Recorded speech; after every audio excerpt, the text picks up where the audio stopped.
Rabbi shrah li sadri wa yassir li amri wahlul 'uqdatam min lisani yafqahu qawli. Rabbana iftah bainana wa baina qaumina bil haqqi wa anta khairul fatihin. Amma ba'd. Yang dikasihi pengacara majlis, yang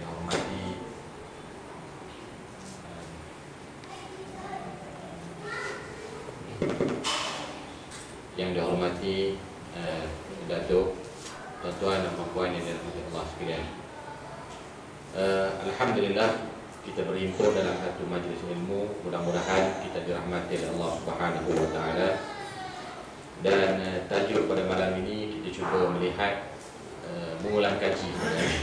Semua orang tahu benda tajuk yang kita nak bincang malam ni, semua orang tahu. Mengulang kaji tapi tak ada exam. Jangan bimbang. Ibadah dan keutamaannya, ya? Ibadah dan keutamaan. Cuba kita nak mengulang kaji apakah pemahaman kita tentang ibadah itu bertepatan seperti mana yang dikehendaki oleh Allah Subhanahu wa taala, ataupun di sana perlu ada sedikit pemahaman perubahan. Baik, kita tengok dalam hidup sebagai seorang Muslim, asas utama kehidupan kita mestilah berpandukan kepada ajaran yang dibawa oleh Nabi Muhammad SAW, yang berasaskan yang ditinggalkan kepada kita hari ini, iaitu Al-Quran dan Sunnah Nabi SAW. Dua perkara yang kita heritage hari ini, yang merupakan asas untuk membawa kecemerlangan hidup kita di dunia dan di akhirat. Dan kalau kita lihat Nabi Muhammad SAW, kalau saya tak pakai ni dengar? Tak, kurang. Saya boleh? Tidak, saya cakap. Di mana Nabi Muhammad SAW merupakan satu contoh tauladan yang paling unggul. Beliau, baginda, merupakan seorang abid, seorang yang mengabdikan diri kepada Allah, sehingga kan Aisyah kata tak padan lagi ke apa yang telah kamu lakukan.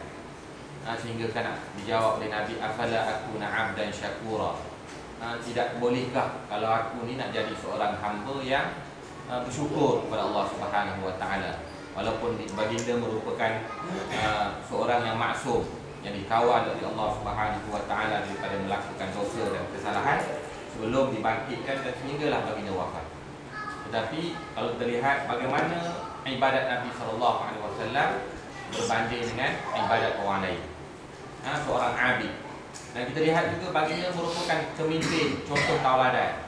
Bagaimana baginda memimpin umat Islam di Madinah setelah berhijrah ke Madinah.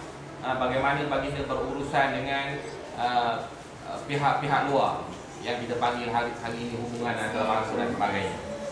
Dan begitu juga bagaimana Nabi SAW sebagai seorang suami yang kadang-kala mungkin setengah orang tak mampu nak buat, sehingga kan dalam banyak riwayat menyebut ada juga waktu Aisyah mengamuk. Jadi kalau ibu-ibu mengamuk, bukan abang jangan marah. Jadi ada waktu Aisyah mengamuk, Abu Bakar kata ke Nabi, dia lalu ke rumah Nabi, bunyi Aisyah mengamuk. Nabi Abu Bakar ni bapa kepada Aisyah, dia kata Nabi ambil pasir tumbat ke mulut dia supaya berhenti bercakap. Nabi kata tak apa, under control. Jadi masa balik pula tu Aisyah tengok, Abu Bakar tengok, dengar Aisyah dah gelak dah. Tak ada dah pek-pek tadi, tak ada dah. Jadi kita tengok bagaimana contoh suami yang begitu baik, yang begitu hebat. Seorang bapa, baginda merupakan seorang bapa yang begitu hebat, mengenai berat, sehingga kan kita tengok bagaimana hubungan dengan Fatimah radhiyallahu anha.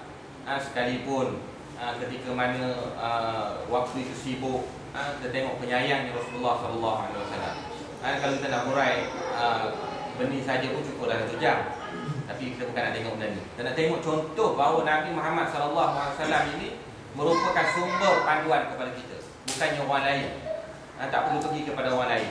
Baca sirah Nabi, kaji sirah Nabi, perhatikan benda itu cukup untuk kita mengambil sebagai panduan yang kita panggil merupakan panduan holistik dan multidimensi. Baik.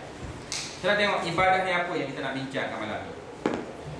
Ibadah ini di mana yang ditakrifkan oleh para ulama, iaitu tunduk, tunduk dan patuh kepada Allah Subhanahu wa taala dengan melaksanakan semua perintahnya dan meninggalkan semua larangannya, berpandukan kepada Al-Quran dan sunnah Nabi sallallahu alaihi wasallam. Tunduk dan patuh disebut al-khudu' wal inqiyad. Tunduk dan patuh kepada Allah dalam melaksanakan semua perkara yang diperintahkan dan meninggalkan semua perkara yang dilarang, barulah dikatakan ibadah. Jadi dalam takrifan ini tak disebut bahawa ibadah itu hanya puasa, hanya sembahyang, puasa, zakat, haji. Tak disebut. Tetapi disebut di sini ialah tunduk dan patuh kepada perintah Allah dan meninggalkan larangannya. Apa yang Allah perintah semua, masuklah sembahyang, puasa, zakat, haji dan segala-gala yang diperintahkan oleh Allah mesti dibuat, barulah dikatakan ibadah. Dan meninggalkan semua larangannya, barulah kita termasuk dalam golongan yang melaksanakan ibadah kepada Allah Subhanahu wa taala. Baik. Kita tengok beberapa ayat Allah Subhanahu wa taala berkenaan dengan kenapa kita katakan seluruh kepatuhan dan seluruh usaha untuk meninggalkan larangan Allah itu dikatakan ibadah. Yang pertama disebut oleh Allah Subhanahu wa taala, "Wa ma khalaqtul jinna wal ins illa liya'budun." Tidak aku jadikan jin dan manusia kecuali untuk mengabdikan diri kepada aku. Baik. Allah sebut diciptanya jin dan manusia ini adalah untuk mengabdikan diri kepada aku. Bagaimana mengabdikan diri